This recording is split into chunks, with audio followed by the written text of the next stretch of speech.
When parents work hard to give their children a good education and the best start in life, it is right that their children are grateful. And when parents grow old and sick, it is right that their children take care of them and make their last years comfortable and peaceful.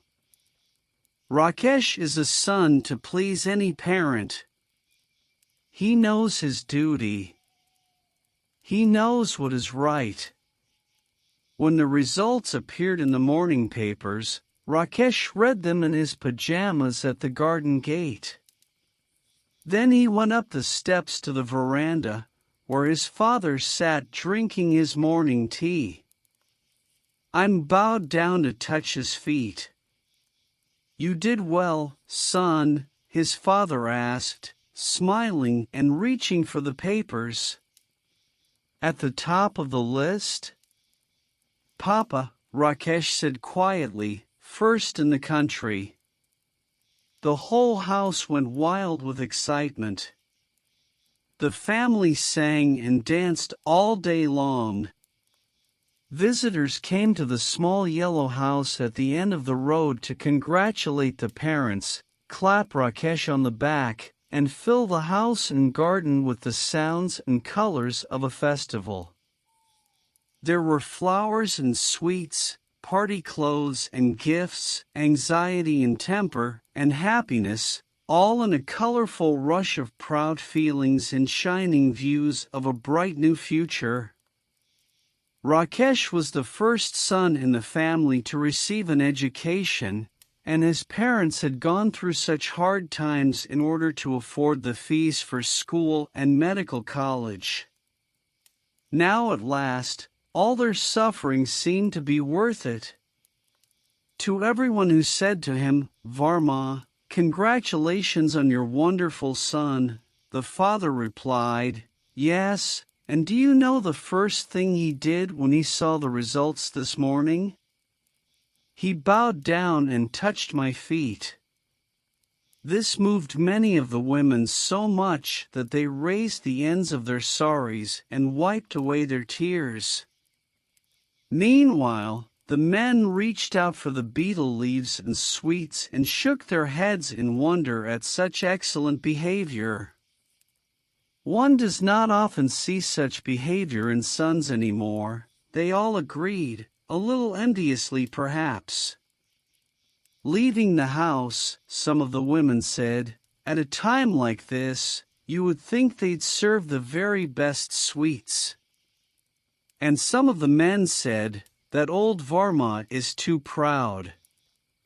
He needn't think we've forgotten that he comes from the vegetable market himself. His father used to sell vegetables, and he's never seen the inside of a school." But there was more envy than disliking in their voices, and this was not surprising. Not every son in that poor suburb at the edge of the city was going to shine as Rakesh shone, and you knew that better than the parents themselves. And that was only the beginning, the first step in Rakesh's climb to the top. When he became both famous and wealthy, he went to work in the best hospital in the USA, which was what his father learned to call it, not America, which the uneducated neighbors called it. The American doctors said wonderful things about him, and all this was passed back to his proud family. What was more, he came back. He actually returned to that small yellow house right at the end of the road where the rubbish lay about in smelly piles just outside the neat, well-kept gardens. To this place, Rakesh returned, and the first thing he did on entering the house was to bow down and touch his father's feet. His mother mainly took pleasure in the strange fact that he had not married in America as all her neighbors had warned her he would, because wasn't that what all Indian boys went abroad for? Instead, he agreed almost without argument to marry a girl she had chosen for him in her own village, a plump and uneducated girl, it was true, but so calm and obedient that she just became another daughter of the house, seemingly too lazy to even try and make Rakesh leave home and buy his own house as any other girl would probably do. What was more, Veena was pretty, really pretty in a plump way, that only turned to fat after she had their first baby, a son. And then, what did it matter? For some years, Rakesh worked in the city hospital, where he quickly rose to the top and was made a director. He then decided to leave and open his own clinic. When it was built, he took his parents in his car, a new sky blue Ambassador, to see it. A large sign on the door showed his name in big red letters. After that, he seemed to become a little less famous, or maybe it was only that everyone in town had grown used to him at last. But it was also the beginning of his fortune, because he now became known not only as the best, but also the richest doctor in town. However, all this did not happen overnight. Naturally not, it was a lifetime's work. By now, Rakesh's father had become an old man and had retired from his job selling lump oil in a shop, which he had done for 40 years. Rakesh's mother died soon afterwards with a sigh of happiness, because it was her own son who took care of her in her last illness, and who sat rubbing her feet at the last moment. Not many women had had a son like that. Even the most envious neighbors had to agree that. Not only was Rakesh a devoted son who managed to obey his parents, please his wife, show concern for his children and his patients, and keep his many friends happy, but he was also an excellent doctor. How one man could do all this, a man whose parents had never been to school, no one could understand, but all respected him for his fine qualities. It is a strange fact, however, that success, if it continues too long, begins to shine less brightly. The once proud father no longer took any interest in his famous son's work after his retirement and the death of his wife. The old man very quickly went to pieces, as they say. He fell ill so often and with such mysterious diseases that even his son no longer knew whether he was ill or just pretending in order to annoy everybody. He sat on his narrow bed for most of the day and developed another annoying habit of stretching out and lying absolutely still, allowing the whole family to think he was dead, and then suddenly sitting up and spitting out a big mouthful of beetle juice at them all. He did this once too often. There had been a big birthday party in the house for the youngest son, and the celebrations had to stop suddenly when Veena discovered, or thought she discovered, that the old man stretched out on his bed was dead.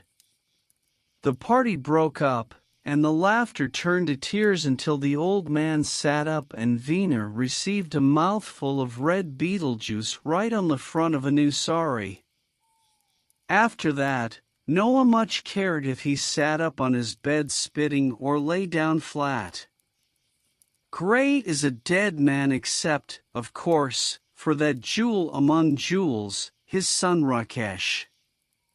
It was Rakesh who brought him his morning tea and sat on the edge of the bed in his pajamas to discuss, or rather, read out the morning news to his father. It made no difference to him that his father's only reply was to spit. It was Rakesh too who, on returning from work at the end of the day, persuaded the old man to come out of his room and take the evening air in the garden, on the veranda, on summer nights.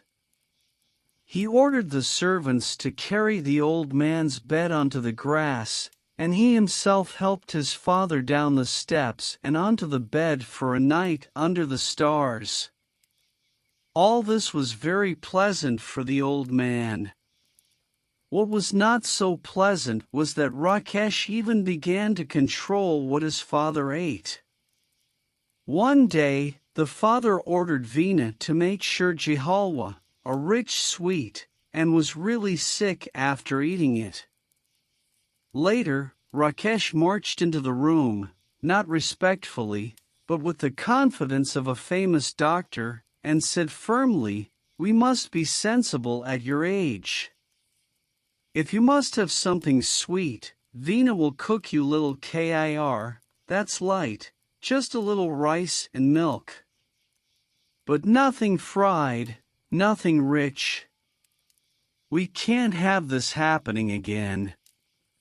The old man, who was feeling weak after a day's illness, opened his eyes wide at these words. He stared, shocked, at his son. He couldn't believe what he had heard, a son who actually refused his father the food he wanted. No, that was impossible. But Rakesh had turned his back and did not notice his father's look. Veena went silently out of the room with a secret smile that only the old man saw and hated.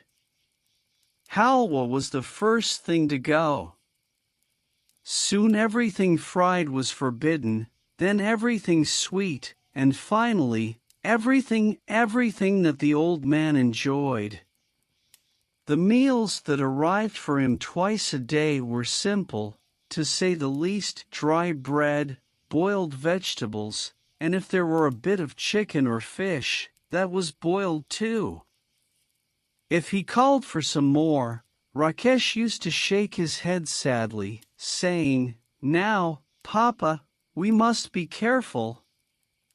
We don't want another illness, do we?" The old man bribed his grandson to buy him sweets in the market, but Rakesh found out and was violently angry with him. The old man sighed and lay down in his dead body position, but that worried no one any longer. There was only one pleasure left to the old man now: his son's early morning visits and readings from the newspaper. Could no longer be called that, his visits from neighbors. Old Bhatia from next door sometimes came to see him. If Rakesh were at home, he used to help his father into the garden and leave the two old men under the tree, chewing betel leaves and discussing their illnesses enthusiastically. "At least you have a doctor in the house to look after you," sighed Bhatia. "One day look after me," cried Varma, his voice breaking with anger. "He does not even give me enough to eat." "What?" said Bhatia. "Doesn't give you enough to eat? Your own son?" "My own son.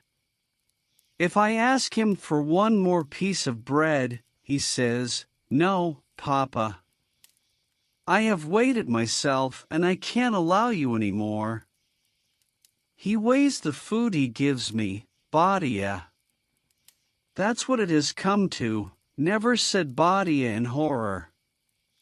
"Is it possible, even in these terrible times, for a son to refuse his father food?" "Let me tell you," Farmer whispered eagerly, "today the family was having fried fish. I called Veena to bring me a piece. She came to the door and said, 'No,' said no." Now it was Bhatia's voice that broke. "No," she said. "No, Rakesh has ordered her to give me nothing fried, no butter, no oil. How does he expect his father to live? That is how he behaves after I brought him up, gave him an education, made him a great doctor. Great doctor, this is the way great doctors behave to their father's birthday." But complaining to an old friend like Bhatia did not help much. Varma was now eating so little that he soon became really weak and ill. Rakesh made him take all kinds of medicine instead of the natural foods that Varma wanted. The old man began to feel frightened and helpless. He begged Rakesh not to make him take any more medicine. "Let me die," he cried. "It would be better. I do not want to live if all I get to eat is your medicine. Papa, be reasonable." "I'll leave that to you," the father cried. "Let me die now. I cannot live like this."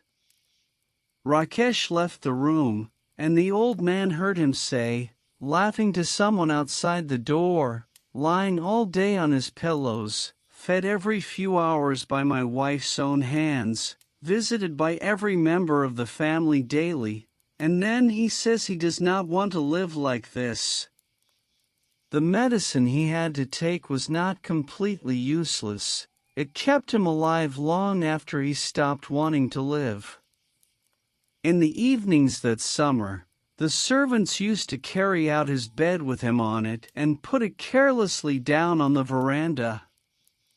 In answer to his complaints, they said that Dr. Sahib had told them he must take the evening air, and the evening air they would make him take. Then Veena, that fat, smiling, silly woman, appeared and piled up his pillows so high that his back ached. "Let me lie down," he begged. "I can't sit up anymore." "Try, Papa." "Rakesh says you can if you try," she said, and went off to the other end of the veranda to listen to love songs on the radio. So there he sat, like a dead body, cold and stiff, watching his grandsons playing cricket on the grass and terrified of getting a ball in his eye. At last, the sky blue ambassador arrived. The cricket game stopped at once, and the doctor, the great doctor, all in white, stepped out. Someone ran up to take his bag, others to walk up the steps with him. His wife turned down the radio and called out to offer him tea or a cold drink, but he did not reply or even look at her. Always a devoted son, he went first to the corner where his father sat stiff and silent, staring at nothing. "Papa," he said lovingly, sitting on the edge of the bed and reaching out to rub his father's feet. The old farmer put his feet under him out of the way and continued to stare straight ahead into the dusty yellow air. "Papa, I'm home." "How are you feeling, Papa?" The enervated man turned and looked at his son. His face was so old and tired that it could not communicate to the famous man exactly what his father thought of him dying. He whispered, "Let me die, I tell you." "Papa, you're joking," his son smiled at him. "I've brought you some new medicine. You must take it. It will make you feel stronger again. Promise me you'll take it regularly, Baba."